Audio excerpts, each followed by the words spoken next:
just the way you want them. It's bigger game days and bolder fight nights. I mean, where else can you find a scratch kitchen that always comes through in the clutch?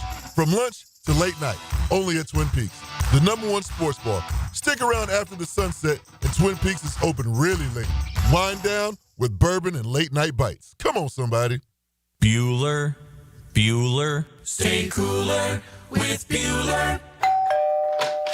Jason, I don't see how a new air conditioner is going to work out for me. Well, you like air conditioning, right? Oh, yeah, totally. But a new air conditioner could be expensive. Well, not if you... I mean, to save up the money, I probably have to give up my extra hot skim latte every morning. Now I fall asleep during a staff meeting, get volunteered for the summer picnic committee, and end up sitting in the dunk tank all afternoon getting water up my nose. Okay, look at it this way.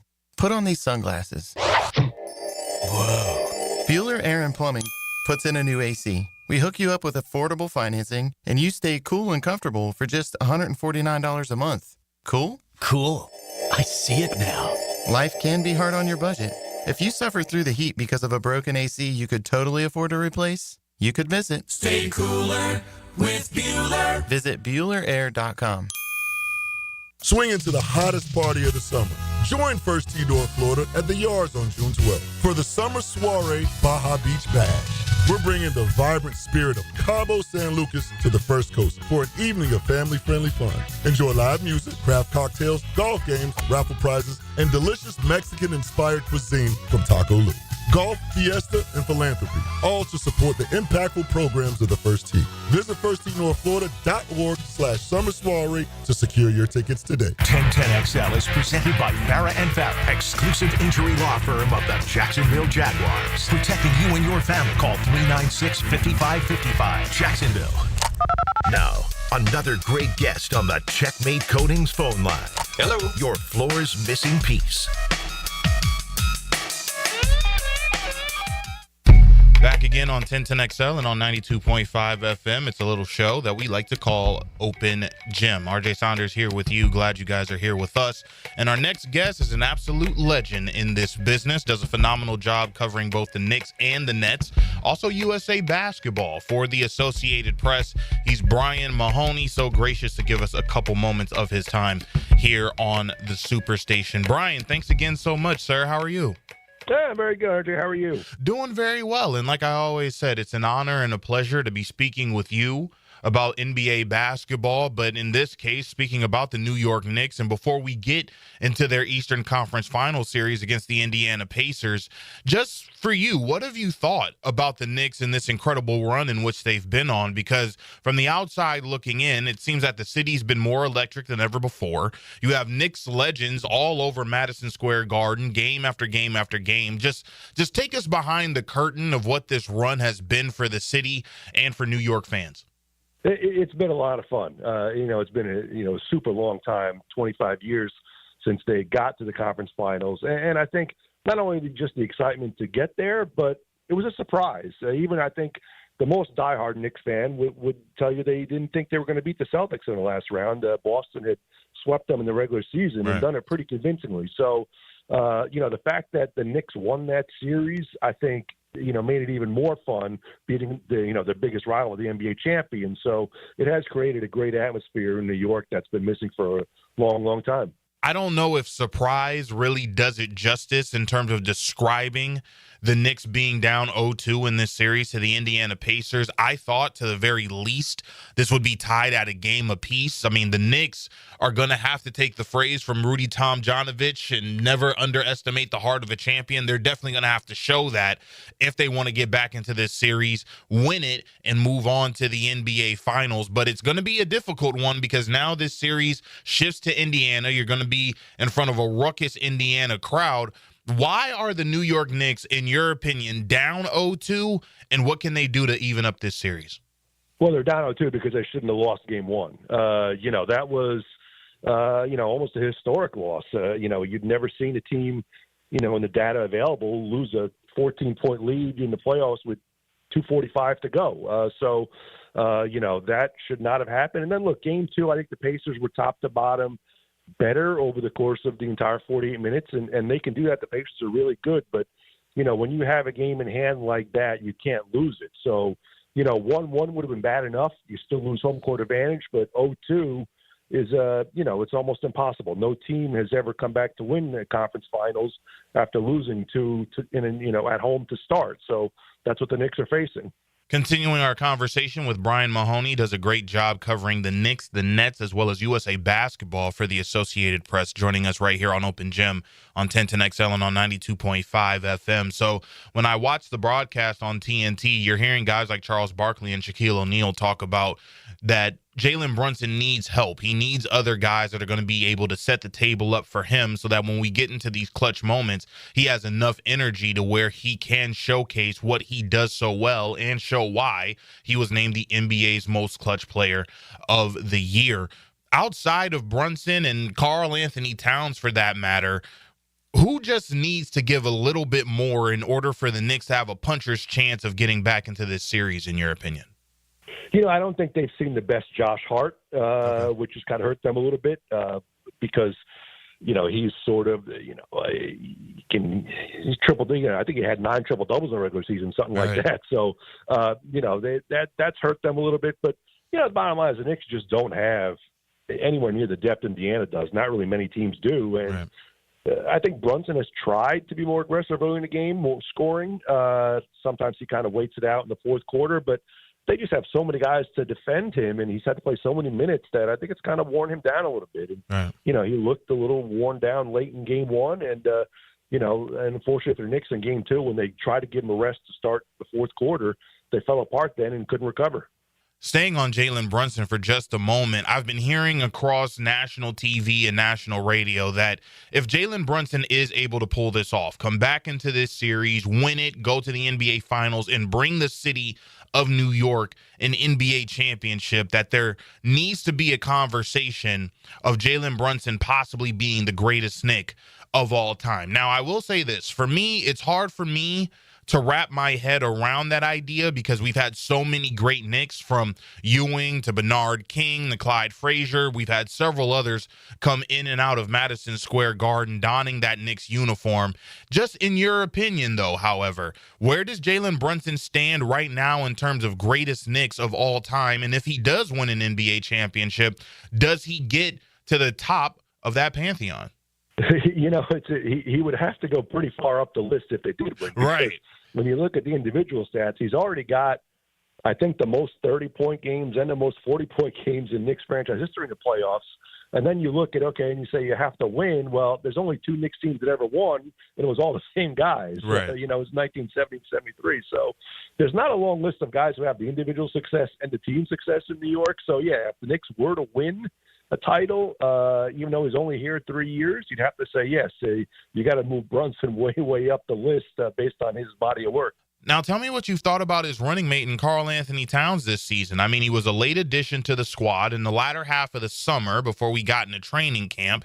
And, I mean, my goodness, some of the things we've been able to see from Cat, not only in the regular season but in the postseason as well, has been great when we've seen the spurts in which he's been able to do his thing and show why he's been a multiple-time All-Star in the league. It honestly feels to me that New York has found another star piece that can play alongside Jalen Brunson for years to come, to always keep them in that contending spot in terms of the Eastern Conference and the NBA at large. So just give me your thoughts on Karl Anthony Towns and the job he's done this season in his first year with the Knicks.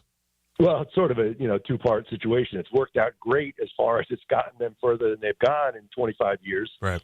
He had an all-star year, and he's been the piece they needed.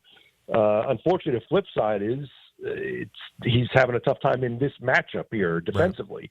Right. The Pacers sort of spread you out with their big guys, can shoot from the outside. Miles Turner and Siakam had 39 points last night, and having to defend on the perimeter is tough for Towns. So it's sort of the Knicks, I think, built a lineup that they thought could compete against Boston, which is what you have to do. Boston's the champions, but unfortunately against Indiana right now, they look like they don't have quite the answers defensively, and he's part of the problem. Now, with that being said, I understand it's going to be an uphill battle for the New York Knicks to dig themselves out of an 0-2 hole to not only even up the series, but win it, become Eastern Conference champions, and move on to the NBA Finals. Just in your opinion, what chance are you giving the New York Knicks, not only in Game 3, but in Game 4, to take 2 on the road, just like we saw Indiana take 2 on the road to begin this series against the Knicks?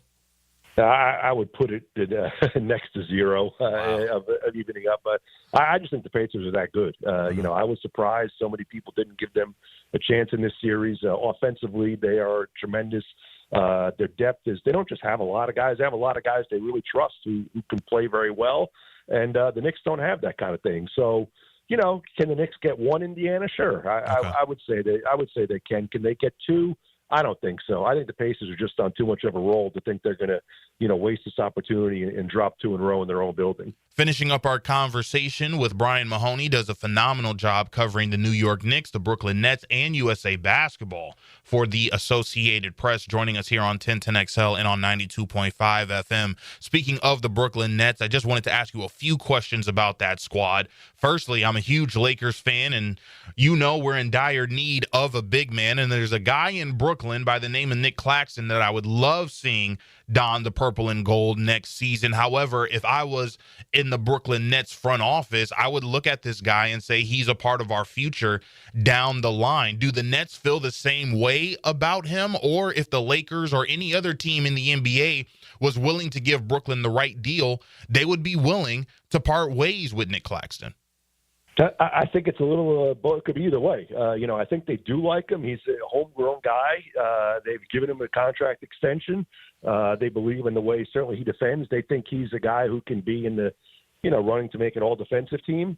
At the same time, they know they're a pretty long way away from contending. And, there are different steps to rebuild. If a team like the Lakers or someone sent them the right piece, I do think they would consider it. I think when you're sort of as far away as the Nets are right now, you have to consider everything. And, if that kind of deal is there, because you're right, that is the one thing that clearly the Lakers are missing, is a big guy in the middle, certainly a good defensive big guy. And, I could see them trying to make that kind of move.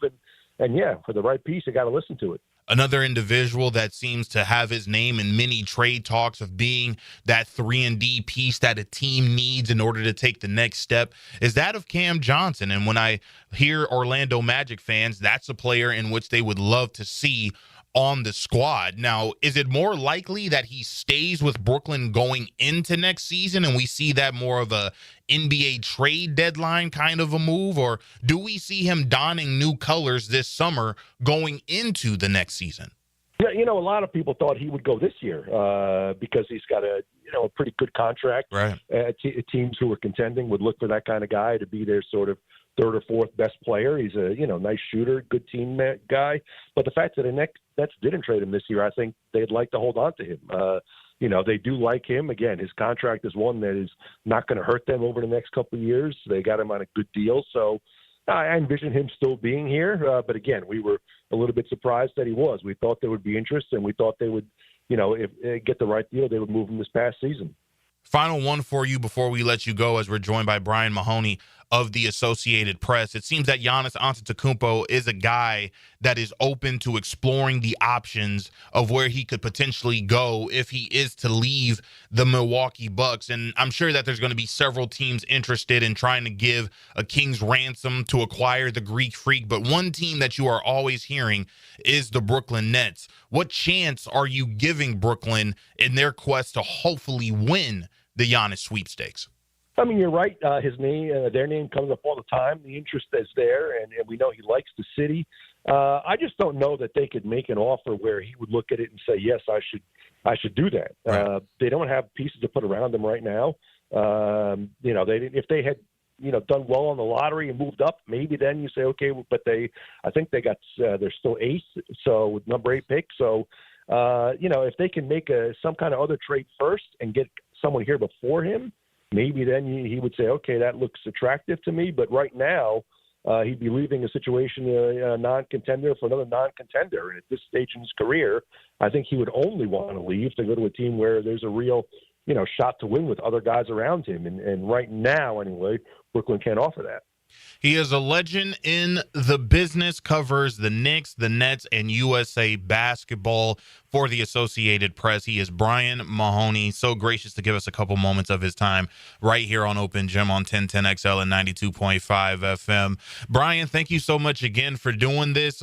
Continue to enjoy the series. Hopefully it gets back to New York, and hopefully we're able to talk again soon. Sounds good. Thanks very much.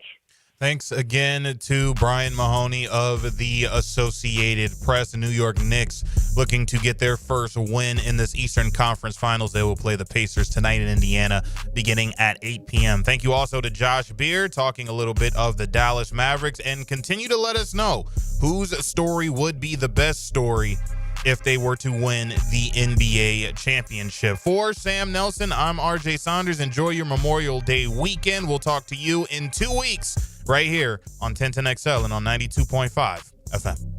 He was the best back in Jacksonville. It has to be Fred Taylor. Fred Taylor joins Dan and Jeff on The Drill Monday mornings at